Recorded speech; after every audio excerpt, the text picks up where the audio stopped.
Does anybody else have the experience that your stress relieving practices are actually stressing you out?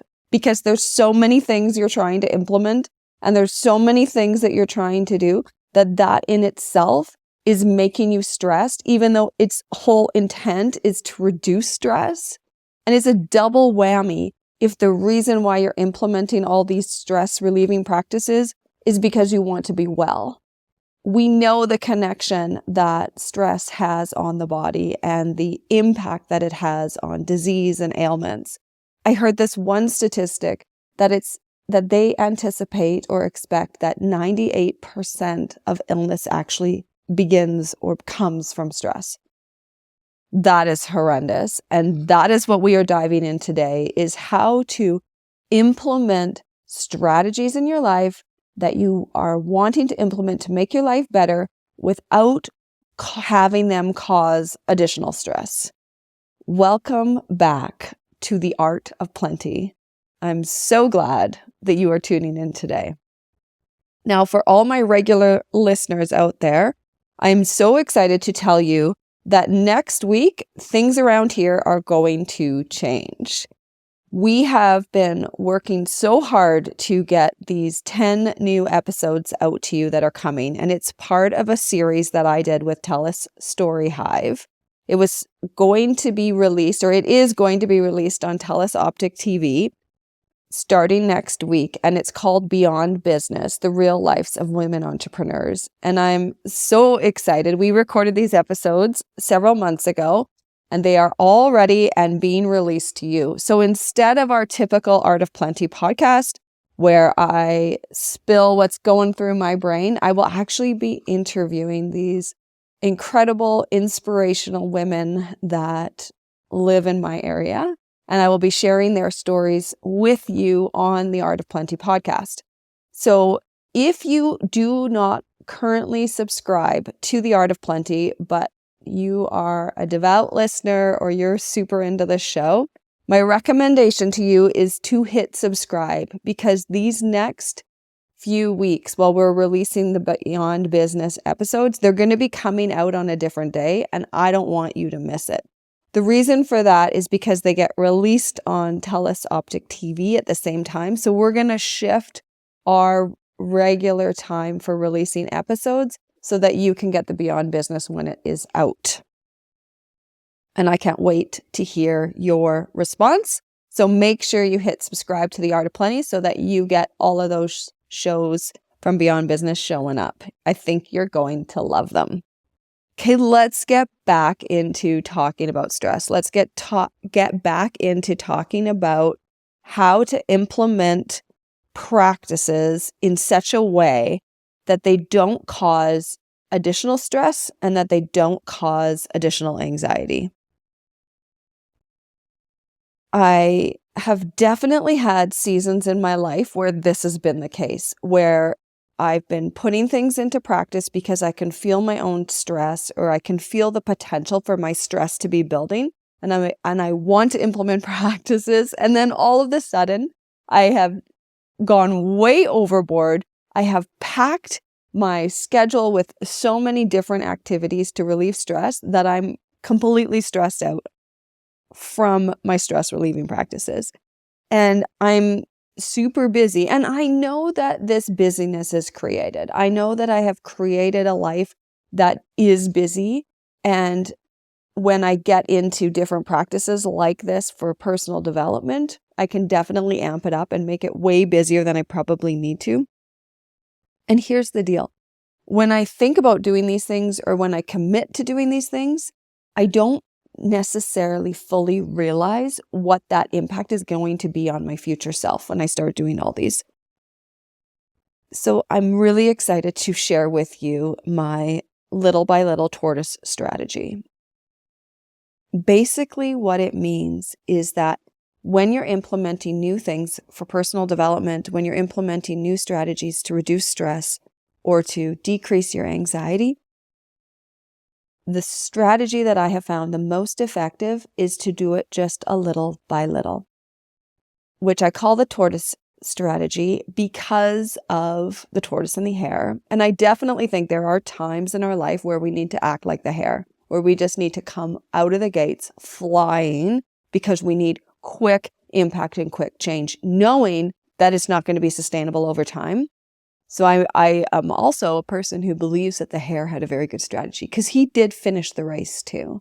And in things like personal development, it's not a competition against others. So I definitely agree that there are times to act like a hare, but for things that you're trying to create, for things that I'm trying to create that have longevity, that I can do for the rest of time, that are going to shift how I identify and as myself and the things that I say about myself, I find that it's most effective in those situations to employ the tortoise strategy. Little by little, continuous work at implementing these things. Because when you do a little by little, it's easier to prevent getting overwhelmed. And for me, that's huge, not getting stressed out by these things.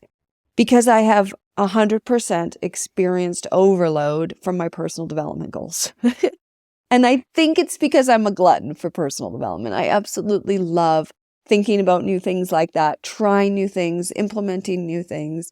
And when I'm scrolling on socials, the things that come up for me are often related to personal development or to wellness. And I'm like, ooh, that sounds good. I want to try that. I should drink apple cider vinegar every day.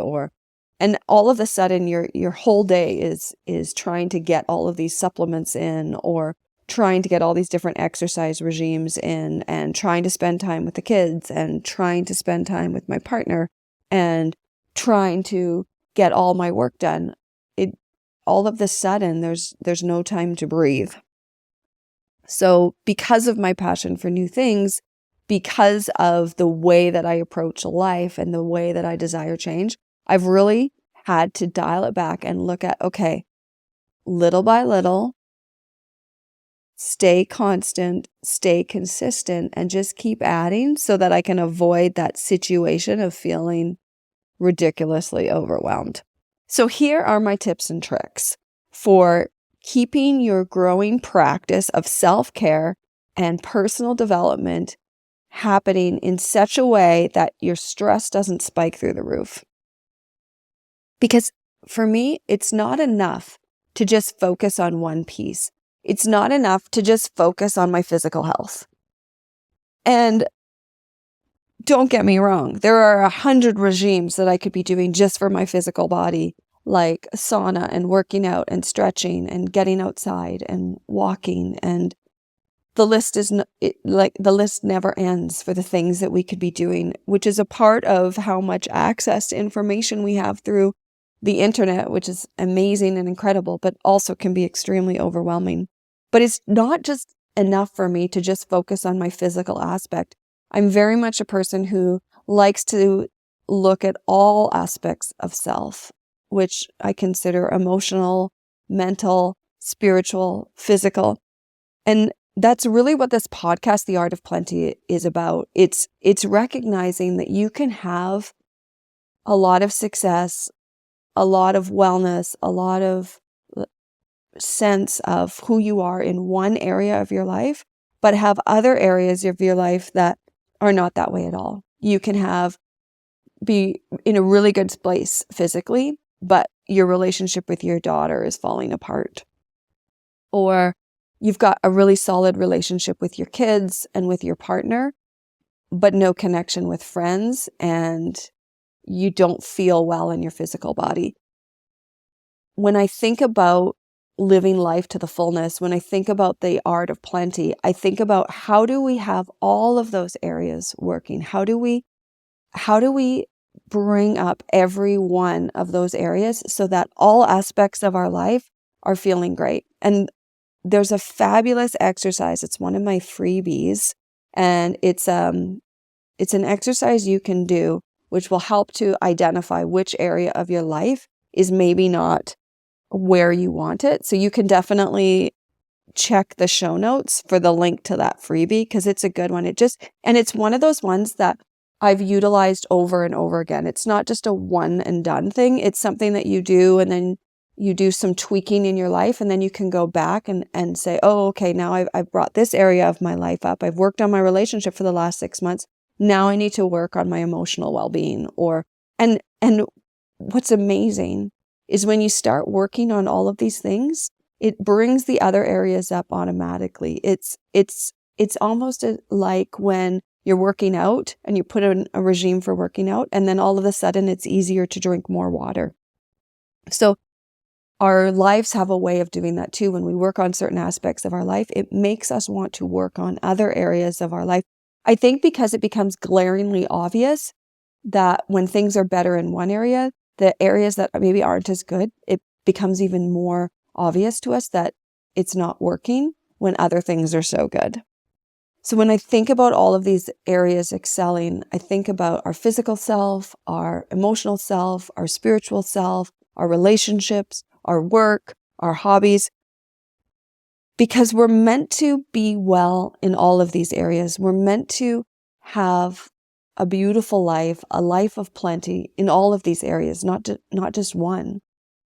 Because if your relationships and your emotional well-being are doing really well, but your physical self isn't necessarily in the greatest place, that wears on your relationships and it wears on your mental health.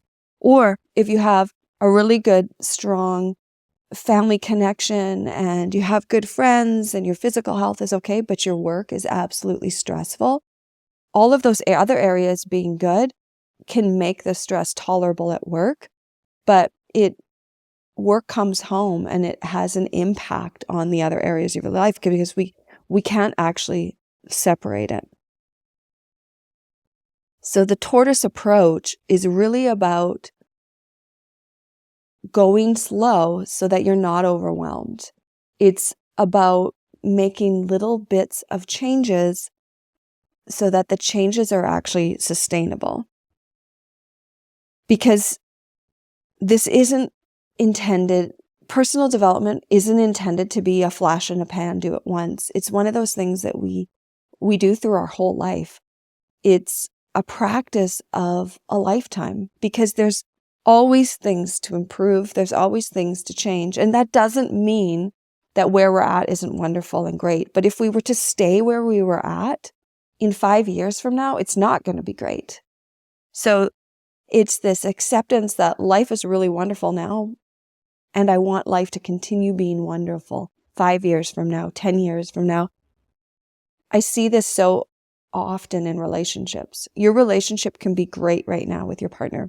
But if you're not investing in it right now, if you're not doing things to continue to grow it and build it and strengthen it, it's not going to be great 5 years from now. We have to continually work on all of these things to have the things that we're wanting in the future as well.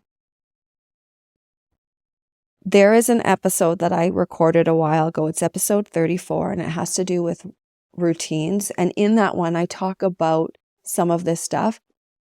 If this is speaking to you, my recommendation is to go back and listen to that one because that one talks about how there are times where we can actually put energy into other areas, and that if we can get in sync with our seasons and what we're kind of going through at the time, we're better able to choose habits that are going to be long lasting. So that's a part of this. And I don't want to go back and rehash that because you can just go back and listen to that episode again. So again, episode 34, check it in the show notes. The idea of it is that it may be not the best plan for you to put in a really intense fitness regime if you're 8 weeks postpartum. That's kind of the idea behind the seasonal work. So the tips and tricks for building self-development practices that are not going to overwhelm you, the tortoise approach, little by little. The other thing that I do for myself is research. And it's not just research into what kind of practices to do and what's working for other people, although I do that. And I cross-reference research. So I'll find an article written by someone that says, oh, this is really good for like flax seeds, for example. I eat flax seeds every day. I grind them up in the morning and I eat them on my oatmeal. because I did research a while ago on the benefits of flax seeds, and I'll read multiple articles about the reason to eat flax seeds, for example, so that I have a well-rounded, not just one person's research or one person's opinion. I tend to look at a lot, because what happens when I see lots of research on one topic like flax seeds is it builds up my confidence and my belief that, okay, this is going to be good for me. It helps to clarify if it's a good practice to implement. The other reason why I research is when I hear other people's stories of things that they have implemented in their own life, it actually creates hope for me.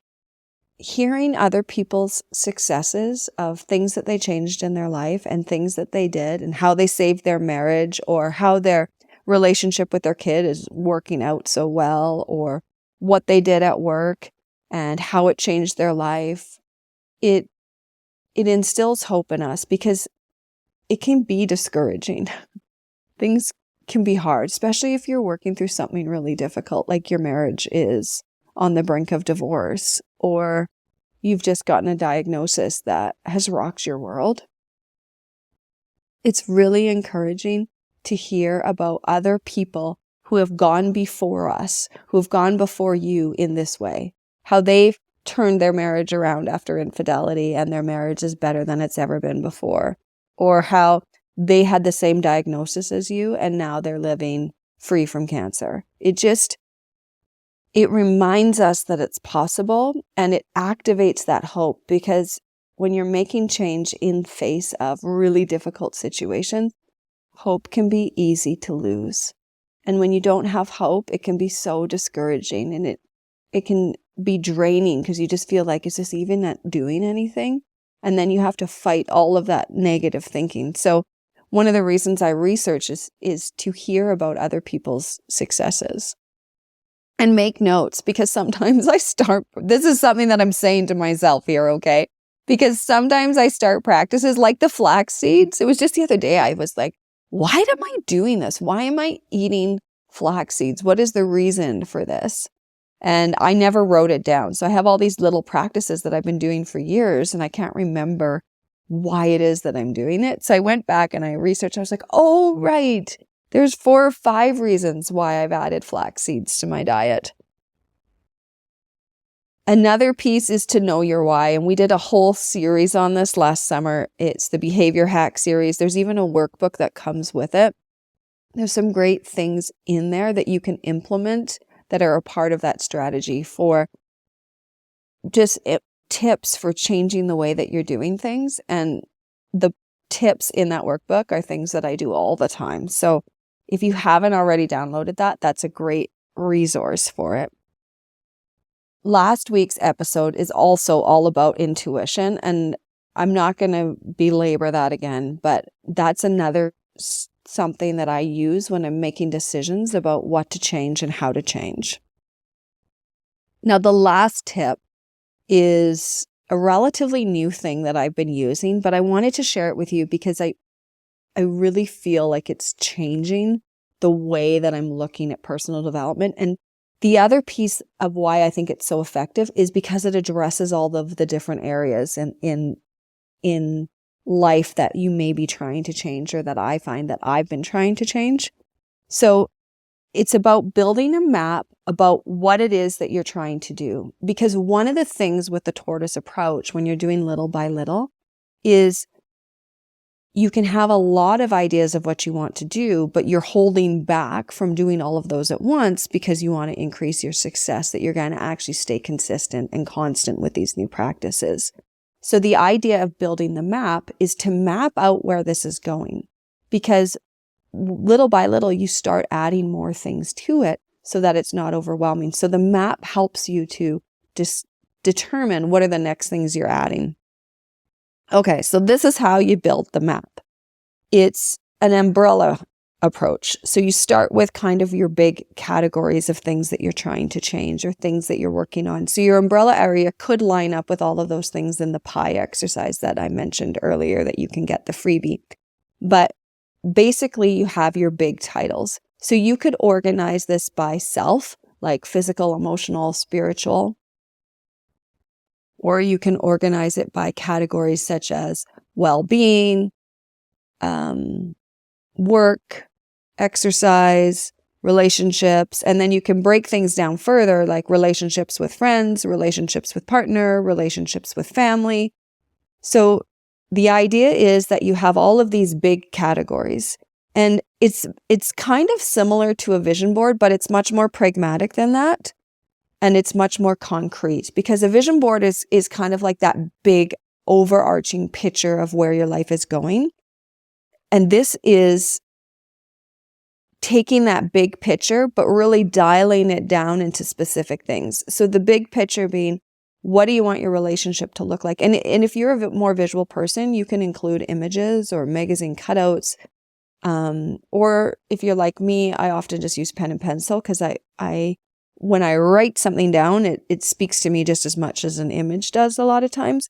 It's similar to a vision board, this map that we're building, because it helps to tell your brain, this matters. This is important. Come back to this. So here's what it looks like. So you've got your big overarching ideas. You've got your big umbrella categories. And then you spend time daydreaming. This is also the similarity to the vision board. You spend time daydreaming. What will this area look like in 5 years? What does this part of my life look like in a decade from now? What will it feel like in 10 years if I succeed in the things that I'm trying to succeed? And so you come up with a sense of what this would mean for you. So for example, if you've got relationship and you're talking about your relationship with your partner on your board, 10 years from now, maybe you're happier than you are right now. Maybe there's this deep sense of trust. Maybe your future relationship doesn't bicker in the same way because you give each other the benefit of the doubt. Maybe you see yourself more in love than you are now. So you're creating an image, you're creating a picture, and those are all general things. All those things I just said are not necessarily specific, they're overarching. So that's the comparison to the vision board. But then the next step is, what are the practices that will actually help me get there? So what do I need to change in my relationship in order to be that closer and more in love in 5 years? Okay, well, maybe I need to spend more time. Maybe I need to implement more practices of play and joy. Maybe I need to forgive quicker. And so you start writing down all of the actual things that you can change. And the goal here is to get more specific. So for example, if you're wanting to be more physically healthy and your physical self to be improved, underneath that category, you may have things like an exercise regime that I implement a few times a week, walking, reducing sugar after meals during the week, or not eating dessert except for on special occasions. So you start trying to break down lists of things. Now, here's the best part. Just because you put it on the list doesn't mean that you have to commit to it. This is really about brainstorming and getting it out there, because when you can see the map, it doesn't mean that you have to go down every path. It doesn't mean that you have to accomplish or do everything on there, but you're starting to build a blueprint for the life that you want to be living in 5 years, in 10 years. Now, once you have everything out, and I mean, for me, this would be probably like 10 or 12 pieces of paper. It is. I actually have done this, and it's not just one piece of paper, which sometimes I'm like, I need a massive whiteboard so I can write all this down and see all of this at once, because I want to see it all at once. So that's why working in a workbook often doesn't work for me, and I prefer individual pieces of paper, because then I can lay them all out at the table and have them all, the headings, so I can have my relationship on one piece of paper, I can have my physical health on one piece of paper, I can have my emotional, I can have my mental, I can have work, I can have all of the different practices underneath them laid out so I can see the whole picture all at once. So once you have all of these ideas, and remember, this is not perfection. This is life. This is process. So things are going to get crossed out on there. Things are going to get highlighted. Things are going to get circled. Things are going to change. This is like a living document. This isn't a signed real estate contract that is complete. Well, actually, I guess real estate contracts have those. They have parts X'd out and then initialed. But the final one, you don't make any more changes because everybody's agreed to it. This is in process. This is still room to sign off on things and change things and switch things because this is your life.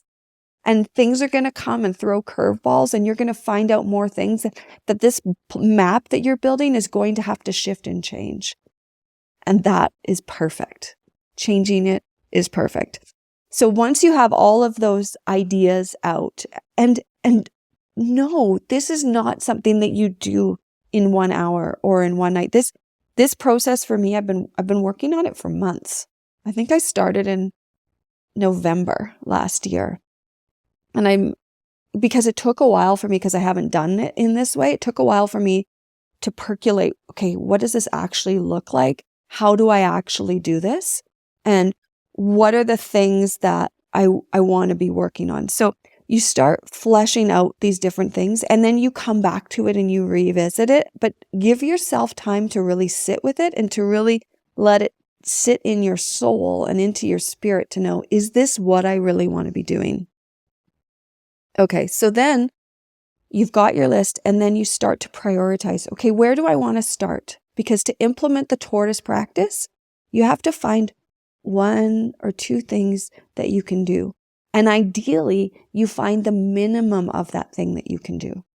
Because the minimum means that it's easier to get back to it. So I love the example of the gym for this for me, because it's something that I did and for my own life. And I had heard that type of habit hacking, do the minimum, start small, but I didn't really recognize the impact that it can have for things that you're trying to implement for the rest of your life.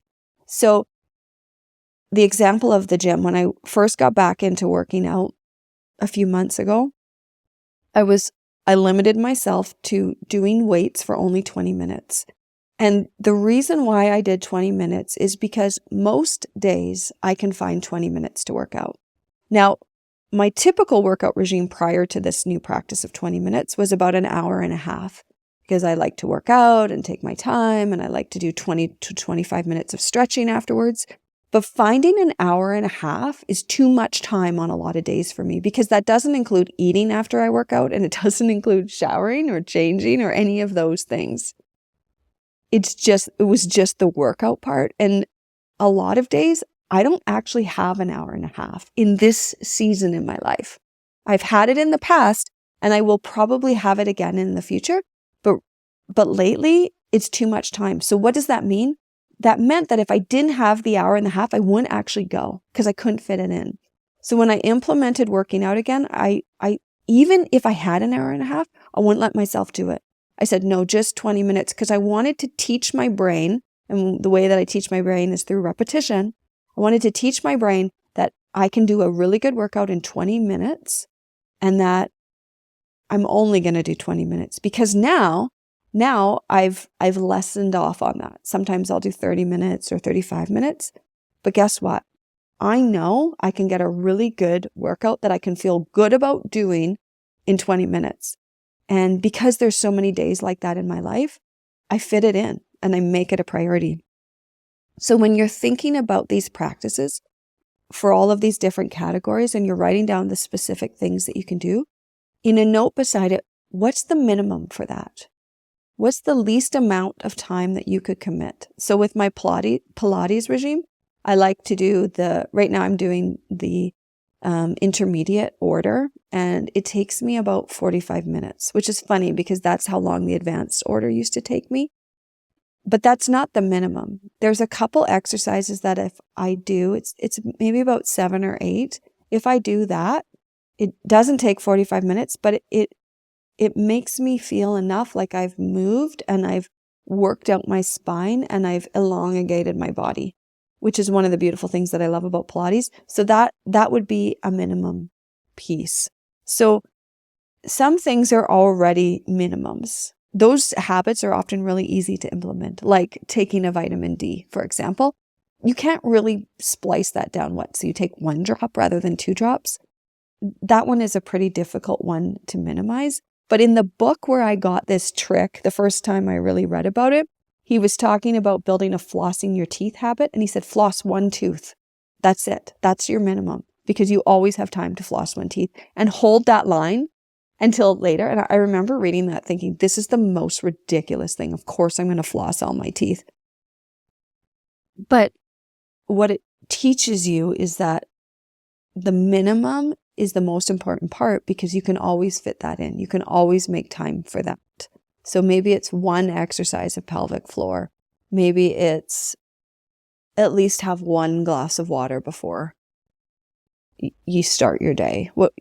Whatever it is, try to think of the minimum piece and make a note beside that, and then prioritize. So you've got all your different areas that you're working on. You've got some specific things that you want to try implementing. And some of those things in there could be research. Like one of the steps could be research more into what type of stretching practice would be good for tight hips, right? So some things that you're going to be doing are going to be one-off things. Like once you do that research, you're probably not going to have to do it again. Well, if you're like me and you don't necessarily write down your research, you might have to go back and do the research again. But some of the things on your list for specifics of what you're going to do are going to be 1-time things or 2-time things. And then after that, you don't have to do it anymore. So you can give it a little check mark if you are like me and you like that check mark piece. And then you just keep prioritizing the area. And if you use the pie, you know which category you may want to start with first. And then as you have success with those things, then you start working and adding another one of the practices. That's it. That's the method that I've been using, and it's really working for me. And I would love to hear if you are implementing the tortoise method, if you're implementing this building a map for your life. I would love to hear about it, because it brings me so much joy to hear people making change in their life. That's what the Art of Plenty is all about. It's about helping people live the life that they know they were meant to live. And it's helping people step out into the things that they were destined for. Thanks for joining me. Have an incredible day. And don't forget, subscribe, because I don't want you to miss Beyond Business, which is coming your way next week. It's so good. I cannot wait for you to listen to these incredible women and their stories. I have so much joy and excitement for this mini series. All right. The Art of Plenty. Have a great day.